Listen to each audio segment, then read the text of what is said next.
जी। और देखिए आजकल जैसे हार्ट में स्ट्रोक, हार्ट को लेकर जो है तमाम दिल की बीमारियां लगातार बढ़ रही हैं, तो ऐसे में तनाव के इस माहौल में दिमाग संबंधी बीमारियां भी लगातार जो है बढ़ती जा रही हैं। और ऐसे में स्वास्थ्य सेवाओं में किस तरह से आधुनिक तकनीक का इस्तेमाल करके लोगों को उन बीमारियों से मुक्त किया जा रहा है, उन पर काम किया जा रहा है। Tulsi ji, over to you. Thank you Pooja. तो शुरुआत करेंगे सत्र की। जैसा कि पूजा ने बताया कि हेल्थ आधारित रहने वाला है, किस तरीके से खास करके फरीदाबाद में स्वास्थ्य सुविधाएं हैं और सरकार जो क्षेत्र में स्वास्थ्य के क्षेत्र में काम कर रही है वो आम जनता तक पहुंच रही है, उन्हें जानकारी भी है इस बात की या नहीं। इन्हीं सब बातों पे चर्चा करेंगे। और स्ट्रोक, हार्ट के साथ साथ दर्शकों इस बात को भी आप समझ रहे होंगे कि ब्रेन स्ट्रोक आजकल इसकी जो घटनाएं हैं बहुत बढ़ गई हैं। इन्हीं सब मुद्दों पर हम चर्चा करेंगे और शुरुआत करेंगे। सबसे पहले मैं सर आपसे शुरुआत करना चाहूँगी। जिस तरीके से पूरे फरीदाबाद की जिम्मेदारी सर आप पे है, लेकिन अगर बात करें तो आपके लिए चुनौती क्या रही जब से आपने ये पद संभाला, और अब तक में क्या कुछ ऐसे परिवर्तन हुए जो सरकार के सहयोग से पूरे हो पाए, और सरकार की योजनाएं कितनी कारगर साबित हुई पूरे फरीदाबाद के हेल्थ स्ट्रक्चर को सुधारने में? पहले तो मैं धन्यवाद करूंगा इंडिया न्यूज़ का। चैलेंज हेल्थ सेक्टर में हमेशा से रहे हैं और सरकार की इंटरवेंशन के कारण जो मेन चैलेंजेस हमारे थे उसमें कुछ पूर्णता आई है। सिविल हॉस्पिटल के अंदर बहुत सारी कमियां चल रही थी जिसको सरकार ने पूरा करवाया है। मैं उसके लिए आभार व्यक्त करूंगा माननीय सीएम साहब का, मेरी एसीएस मैडम का, सुमिता मिश्रा जी का, और मेरे director general health services Haryana doctor Manish Bansal sir का। उन्होंने टाइमली इस प्रोग्राम को क्रियान्वित करवाया और उसमें जो स्ट्रक्चरल डिफ़िकल्टीज़ थी उनको रिमूव करवा करके और रोज़ जो हमारे को प्रॉब्लम्स आ रही थी उसको ठीक करवाया। उसके अलावा मैं अपने डीसी साहब का भी हार्दिक धन्यवाद करना चाहूँगा, आयुष सिन्हा जी का।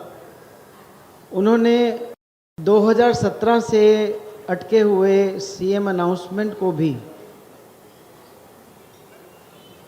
बहुत सहज रूप से सुधार करके और इंटर डिपार्टमेंटल मीटिंग करवा करके एक सिंगल मीटिंग के अंदर ही उसका समाधान आया, जिससे हुआ ये है कि हमारे जो पीएचसी हैं उसका डेवलपमेंट, हमारे जो सीएचसीज हैं उसके अंदर प्रॉपर डेवलपमेंट, और उसको accident victims plus other facilities provide करने के लिए अपग्रेडेशन मिला है।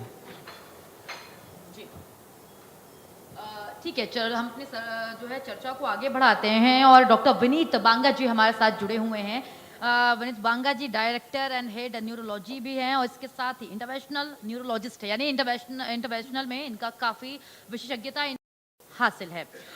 विनीत बांगा जी, सवाल यही होगा किस तरीके से आज की अगर बात करें तो आज न्यूरोलॉजी यानी कि ब्रेन की जो समस्याएं हैं सर वो काफ़ी ज़्यादा बढ़ती जा रही हैं, और इसमें आप जो है इंटरवेंशनल विशेषज्ञ हैं, उसमें ये कितना अलग होता है न्यूरोलॉजी से, बताइए दर्शकों को। और खास करके ये जो स्ट्रोक है इसकी समस्या क्यों बढ़ रही है सर? तो बहुत अच्छा क्वेश्चन है। बहुत धन्यवाद आपका इस पैनल में हमें बुलाने के लिए। स्ट्रोक एक बहुत कॉमन इलनेस है। जब भी हम बात करते हैं, हार्ट अटैक की बात करते हैं, हम इतने आजकल व्हाट्सएप आप वीडियोस देखते हैं, फॉरवर्ड्स देखते हैं जहाँ पे आता है कि फलां आदमी एक्सरसाइज कर रहा था उसको हार्ट अटैक हो गया, लेकिन हम ब्रेन अटैक जिसको बोलते हैं उसके बारे में उतनी बात नहीं करते हैं, जो कि उतना ही कॉमन है। और अगर मैं आपको डेटा बताऊं तो हर 40 सेकंड में भारत में किसी ना किसी को स्ट्रोक या लकवा होता है, और हर 4 मिनट में किसी ना किसी की स्ट्रोक की वजह से जान जाती है। तो आप समझ सकते हैं कि ये कितना कॉमन है। और स्पेशली आजकल के टाइम में यंग एज में, युवावस्था में स्ट्रोक के केसेस हम लोग बहुत कॉमनली देखते हैं।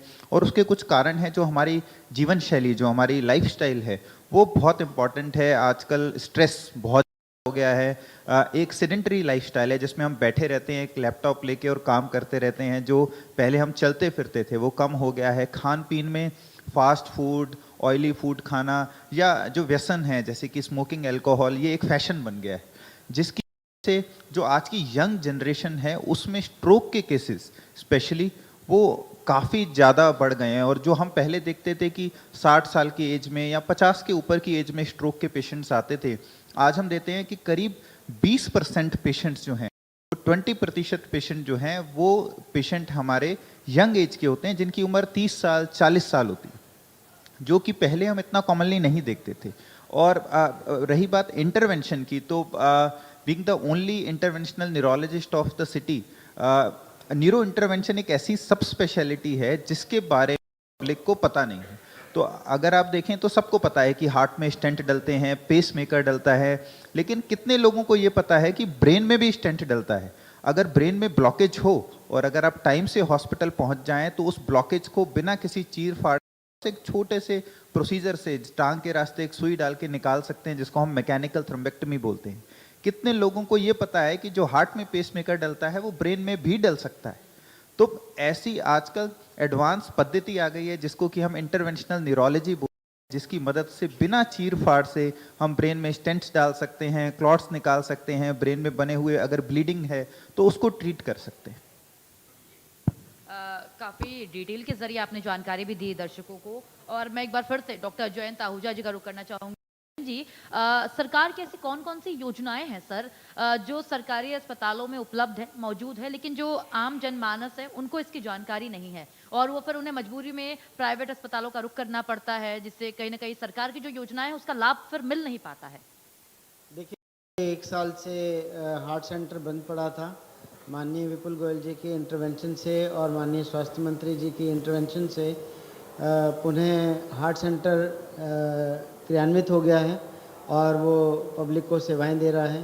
उसके अलावा हमारा जो सिविल हॉस्पिटल है उसमें नी ट्रांसप्लांट, हिप ट्रांसप्लांट, के वायरिंग, नेलिंग, इसके ऑर्थोपेडिक प्रोसीजर सारे होते हैं। उसके अलावा लेप्रोस्कोपिक सर्जरीज जो है वो भी हमारा इंट्रोड्यूस हो चुका है और उसमें भी हमारे रेगुलर बेसिस पे ऑपरेशंस जनरल सर्जन करते हैं। एडवांस्ड जो आई सर्जरीज हैं जैसे फेको एमल्सिफिकेशन है और अदर आई सर्जरीज हैं वो हमारे आई डिपार्टमेंट में होते हैं। ईएनटी में टिम्पैनिक मेम्ब्रेन ट्रांसप्लांट, जिनके कान में छेद है या जिनके बचपन से मैस्टॉइड में पस पड़ा हुआ है या गंभीर केसेस हैं ईएनटी के, या कैंसर के अंदर भी हमारे जो पेशेंट्स होते हैं, day care cancer centre available है। निकू और पिकू ये दोनों पीडियाट्रिक एज ग्रुप के जो पेशेंट हैं उनके लिए अवेलेबल है। Apart from usual labour room services, caesarean services और सर्विसेज, हमारा 6 बेड का आईसीयू फंक्शनल है। और इसके अलावा हमने न्यूअर स्टेप लेकर के अपने अर्बन हेल्थ सेंटर्स को स्ट्रेंथन किया है सरकार के माध्यम से। उसमें बहुत बढ़िया रोल जो है हमारे स्वास्थ्य मंत्री जी का भी है। उन्होंने मार्गदर्शन और हमारे जो गवर्नमेंट के हायर ऑफिशियल्स हैं उनके दिशा निर्देश पर वो सारा क्रियान्वित हुआ। एक बार फिर से मैं डॉक्टर विनीत बांगा जी आपका रुख करना चाहूँगी। सर, स्ट्रोक की बात कर रहे थे, तो जो ये समस्या है ये आजकल के यंग पीपल के जो यानी यंग एज के जो लोग हैं, युवावस्था के लोगों में ज़्यादा देखने को मिल रहा है। और जो बड़े बूढ़े हैं वो तो अपने आप को संभाल लेते हैं, लेकिन यंगस्टर्स जो हैं वो जितने ज़्यादा जा रहे हो उनके अंदर ये समस्याएं बढ़ती जा रही हैं। तो इससे वो कैसे बचे? और सबसे बड़ा सवाल कि कुछ लोगों को समझ में भी नहीं आता कि उन्हें स्ट्रोक आया हुआ है। जो ज़्यादा इस बारे में जानकारी नहीं रखते हैं उन्हें समझ में भी नहीं आएगा, वो नॉर्मल मेडिसिन ले लेंगे सर दर्द की या फिर उसको दबाना सर को ये शुरू कर देते हैं, तो क्या जब स्ट्रोक आता है तो सर को दबाना ये सही होता है या नहीं, इस पर भी आप डिटेल से दर्शकों को बताइएगा, समझाइएगा। और दूसरी चीज कि उस समय परिवार को या जो उनके साथ रह रहा है उनको क्या करना चाहिए, और ये समझ में कैसे आएगा कि हाँ हमारे करीबी व्यक्ति को ब्रेन स्ट्रोक आया हुआ है। बहुत ही अच्छा सवाल है और आज के टाइम में बहुत ज़रूरी। आपने बिल्कुल सही बात बोला कि अगर किसी को मामूली सा छाती में दर्द होगा तो उसका सबसे पहला रिएक्शन होगा कि मुझे हार्ट अटैक तो नहीं आ गया, और हम सबसे पहले हॉस्पिटल जाते हैं। लेकिन अगर मैं पूछूं कि अगर आपके चेहरे में थोड़ा सा तिरछापन आ गया, या अगर आपकी ज़बान थोड़ी सी लड़खड़ाने लग गई, साफ आवाज़ नहीं निकल रही है, या आपके हाथ में थोड़ा सुन्नापन है, तो आपका पहला रिएक्शन क्या होगा? 90% लोगों का पहला रिएक्शन होगा ये हम सो गए होंगे, गलत वजह से हो गया है, या हमने कुछ खा लिया उस वजह से हो गया है। और उसका अगला रिएक्शन होता है कि कोई ऑल्टरनेटिव मेडिसिन ले लेते हैं, ओवर द काउंटर जाके दवाई ले लें, सर दर्द हो रहा है तो हाँ चलो एक एस्पिरिन डिस्प्रिन खा लेते हैं। बट ये जो छोटे से लक्षण है, अचानक से ज़बान लड़खड़ा जाना, हाथ पैर में सुन्नपन हो जाना, ये लकवे के लक्षण हो सकते हैं। और इसको पहचानने का एक बहुत अच्छा रास्ता है, एक निमोनिक है जिसको हम बोलते हैं बी फास्ट, BEFAST। तो एक एक करके मैं बताऊंगा के माध्यम से दर्शकों को। B for balance. अगर अचानक से आपको बैलेंस की दिक्कत हो गई, जैसे अगर आप चल रहे हैं तो आप एक सीधे चाल से नहीं चल पा रहे हैं, आपका बैलेंस बिगड़ रहा है, आपको उसके साथ उल्टी आ रही है, चक्कर आ रहे हैं। E इज आई, अचानक से आपको दिखना या दो दो दिखने लग जाए। F इज फेस, चेहरा टेढ़ा हो जाए, एक साइड में चला जाए। A is arm and leg, हाथ पैर में कमजोरी हो जाए, जैसे मैं आपके सामने ये माइक पकड़ के बैठा हूं, अगर मेरी पकड़ मजबूत नहीं है, कमजोर हो गई है, मैं खाना उठा रहा हूं, मेरे हाथ से गिर रहा है कुछ सामान, तो ये हाथ वीकनेस है। और ऐसे ही अगर मैं चल रहा हूं तो मेरे पैर में ताकत नहीं है, पैर की वीकनेस हो गई है। S इज स्पीच, या तो आपकी जबान लड़खड़ा गई है, आप बोल नहीं पा रहे हैं, या कोई अगर कोई कुछ बोल रहा है तो आपको समझ नहीं आ रहा है, आप कुछ और जवाब दे रहे हैं, उल जलूल, अचानक से आप कंफ्यूज्ड हो गए। And last T is time. तो अगर BEFAST मतलब बैलेंस में प्रॉब्लम हो, विजन में प्रॉब्लम हो, चेहरे का तिरछापन हो, हाथ पैर में कमजोरी हो, या बोलने समझने में दिक्कत हो, तो ये लकवे के लक्षण हैं। अब लकवे की लास्ट T जो है वो बहुत इंपॉर्टेंट है। अगर ऐसा कोई लक्षण आता है, इसका मतलब है कि आपके ब्रेन में जो ऑक्सीजन पहुंचनी चाहिए वो नहीं पहुंच पा रही है, और उसकी वजह से ब्रेन अगर उस ऑक्सीजन के प्रवाह को, उस ब्लड सर्कुलेशन को दोबारा से चलाया नहीं जाएगा, दोबारा से सुचारू रूप से नहीं ठीक किया जाएगा, तो वो ब्रेन परमानेंटली डेड या डैमेज हो जाएगा। और लास्ट T जो टाइम है वो बहुत ज़रूरी है, क्योंकि ब्रेन एक बहुत टेंडर, एक नाजुक अंग है। आपने सुना होगा लंग ट्रांसप्लांट होता है, लिवर ट्रांसप्लांट होता है, हार्ट ट्रांसप्लांट होता है, किडनी ट्रांसप्लांट होता है, बट किसी ने ब्रेन ट्रांसप्लांट आज तक नहीं सुना, क्योंकि ब्रेन इतना नाजुक अंग है कि बाय द टाइम आप उसको दूसरी जगह लगाओगे ब्रेन खत्म हो जाएगा। तो इसीलिए अगर लकवे के ऐसे कोई लक्षण आते हैं तो पहले 4.5 घंटे के अंदर हमें खून पतला करने का टीका देते हैं, जिसको हम IV थ्रोम्बोलिसिस बोलते हैं, जिससे वो ब्लॉकेजेस खोले जा सकते हैं। और 24 घंटे तक भी अगर इस नस के ब्लॉकेज को हम खोल सकें, जो मैंने पद्धति आपको बताई न्यूरो इंटरवेंशन, मैकेनिकल थ्रोम्बेक्टमी के माध्यम से, तो उस क्लॉट को अगर हम खींच के निकाल दें तो ब्रेन को परमानेंटली डैमेज होने से हम बचा सकते हैं। लेकिन एक बार जब ये टाइम निकल गया, अब पहला रिएक्शन होता है कि ये तो कुछ नहीं है, चलो इधर चलते हैं उधर चलते हैं। जब तक मरीज हॉस्पिटल में आता है तब तक ये जो प्रीशियस टाइम है पहले 4.5 से 24 घंटे वाला, ये निकल चुका होता है, और उस वजह से हम मरीजों की उतनी हेल्प नहीं कर पाते। और एक और चीज आपके माध्यम से बताना चाहूंगा कि मृत्यु का सबसे बड़ा कारण कैंसर और हार्ट डिजीज हैं, लेकिन अपंगता का दुनिया में सबसे बड़ा कारण स्ट्रोक है, क्योंकि स्ट्रोक आपकी जान तो नहीं लेता लेकिन आपको अपंग बना देता है, पूरी तरह से बेड रिडन बना देता है। तो ये बहुत जरूरी है, अगर स्ट्रोक के ये लक्षण आते हैं तो टाइम से हॉस्पिटल पहुंचे। अब दूसरा सवाल आपका जो था कि युवावस्था में हम लोग क्या कर सकते हैं, अगर हमें घर पे ऐसे कोई लक्षण हो तो क्या कर सकते हैं। तो सबसे इंपॉर्टेंट तो ये है कि लक्षण को पहचानना। अगर ऐसा कुछ है तो आप ना करें, एक कंसल्टेशन लें किसी न्यूरोलॉजिस्ट से, किसी नियर बाई फिजिशियन से भी, और हम कुछ दवाई दे सकते हैं, घर में एस्पिरिन जैसी दवाई रख सकते हैं, लेकिन वो अगर ब्लॉकेजेस होंगे तो उसमें काम में आएगी।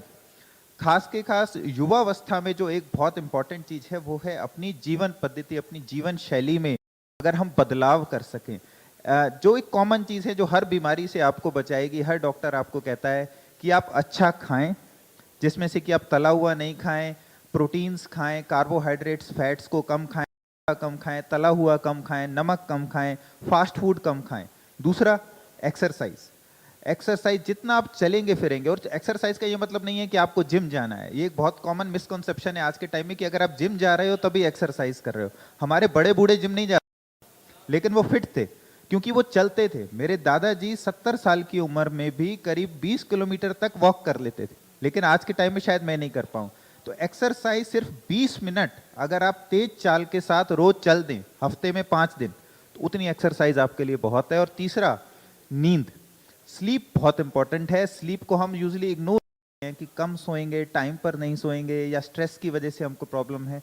तो नींद पूरी लें 6-8 घंटे की। तो अगर आप खाना पीना अच्छा रखेंगे, एक्सरसाइज अच्छी रखेंगे, नींद अच्छी लेंगे और स्ट्रेस नहीं लेंगे, तो इन सब से आप विनीत बच जी, सकते आपने हैं। नींद का जिक्र किया। आप भी इस बात को भली बात समझ रहे होंगे, जिस तरीके से कल्चर है, ऑफिसेज हमारे हैं, तो उस समय कभी कभी तो ऐसा होता है कि समय ही नहीं मिल पाता। कभी इंसान रात में लेट पहुंच रहा है, अगले दिन उसको सुबह जल्दी आना होता है, कभी चीजें होती हैं।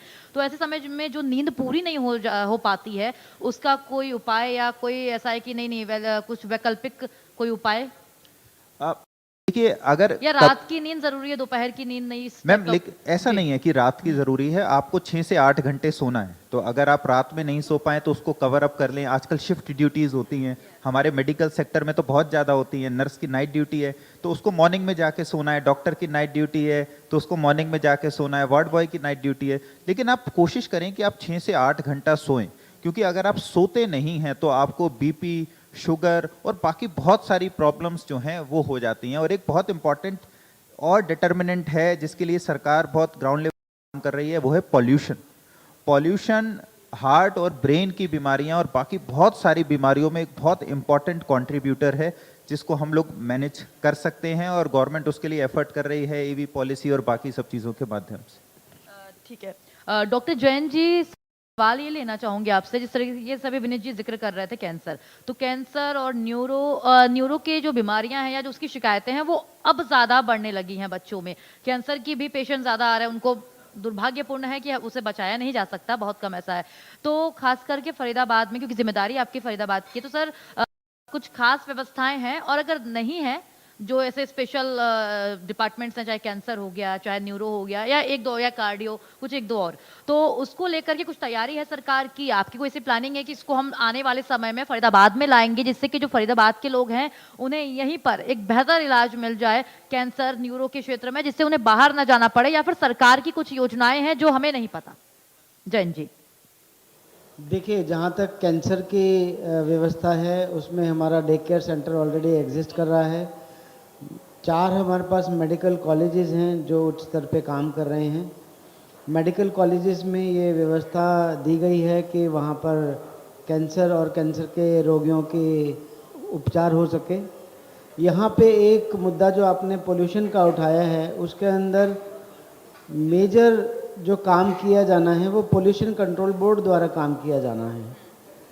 इंडस्ट्री और इंडस्ट्रियल पोल्यूशन और केमिकल्स जो कैंसर को प्रमोट करते हैं वो हमारी फूड साइकिल तक ना पहुँचे, उसके लिए काम किया जाना है। तो ये पोल्यूशन कंट्रोल बोर्ड का काम है।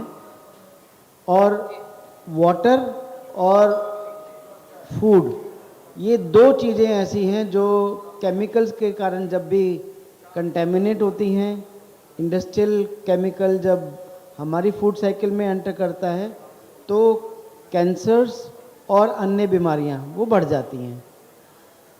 बहुत सारे लोग ये सोचते हैं कि हम जो पैकेटेड फूड खा रहे हैं बहुत अच्छा है, वो बिल्कुल अच्छा नहीं है। उसके अंदर केमिकल्स से प्रेजर्वेशन होता है, बॉडी से आसानी से निकलते ही नहीं है।